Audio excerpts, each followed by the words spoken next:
Doctor Chintamani Malviya जी से ये जानने में मेरी दिलचस्पी है कि संघ समाज के स्तर पर वो सम्मान अगर अर्जित नहीं कर पाया जो वस्तुतः उसकी उपलब्धियों और सेवा कार्यों के लिए होना चाहिए था, तो उसके लिए आप अपने आप को कितना जिम्मेदार मानते हैं?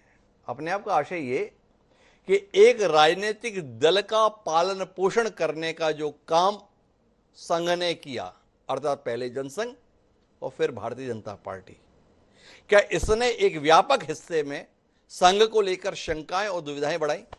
क्या कहते हैं चिंतामणि मालवीय जी? ये जो संघ के प्रचारकों को अपने आप बुलाकर पार्टी संगठन में लगाया, उसमें पार्टी का तो भला हो गया, पर संघ का मूल्यांकन शायद सही नहीं हुआ। क्या कहते हैं? देखिए, ये बात सही है कि संघ का मूल्यांकन सही नहीं हुआ, लेकिन संघ का जो विस्तार है वो, ये मुझे ऐसा लगता है कि उस विस्तार को हम दुर्लक्षित कर रहे हैं।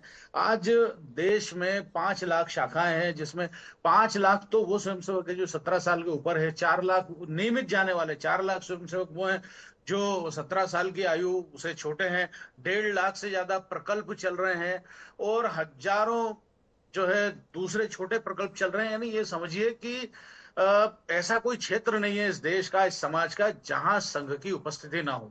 तो इसलिए स्वीकार्यता बहुत विषय नहीं है। अब त्रिवेदी जी उसे स्वीकार करें ना करें, तो ये अपने आप में ऐसा है कि ये आंख पर हाथ रख करके कहे कि नहीं अंधेरा अंधेरा है, ये वैसा ही है। वस्तुतः संघ का विस्तार, संघ का प्रकाश समाज के, देश के चारों ओर है, और ऐसा कोई गांव नहीं, ऐसा कोई क्षेत्र नहीं है जहां संघ ना हो। तो इसलिए वो बात स्वीकार्यता का भी विषय नहीं है। संघ की स्वीकार्यता स्वयं सिद्ध है, उसको कोई ऐसा प्रमाण देने की जरूरत नहीं है कि या कोई आंकड़े देने की जरूरत नहीं है। लेकिन जहां तक ये आपने कहा कि खासकर हमारे कांग्रेस के प्रवक्ता ने कहा, हमारे त्रिवेदी साहब ने, अरे उनको छोड़िए, मैंने सवाल किया है।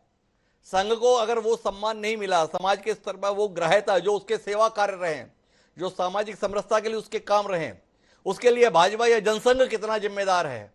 इसका उत्तर चाहिए चिंतामणि जी। जानना है आपसे कि आपकी राजनीति की महत्वाकांक्षाओं के चक्कर में संघ वो सम्मान नहीं पाया जो वस्तुतः उसे मिलना चाहिए। ये सवाल है, इस सवाल का उत्तर चाहिए। देखिए, सबसे पहली बात तो यह कि संघ किसी पार्टी से बंधा नहीं है, और भारतीय जनता पार्टी से भी बंधा हुआ नहीं है। संघ जो संघ के मूल्यों को, आप कांग्रेस स्वीकार कर ले कि हाँ ये हिंदू राष्ट्र है, संघ कांग्रेस का समर्थन करेगा। कांग्रेस राष्ट्रवाद के उन मापदंडों और मूल्यों को स्वीकार करे, संघ उनका समर्थन करेगा। भारतीय कांग्रेस स्वीकार करे कि राम मंदिर और बनना आपने चाहिए। कब स्वीकार कर लिया कि भारत हिंदू राष्ट्र है?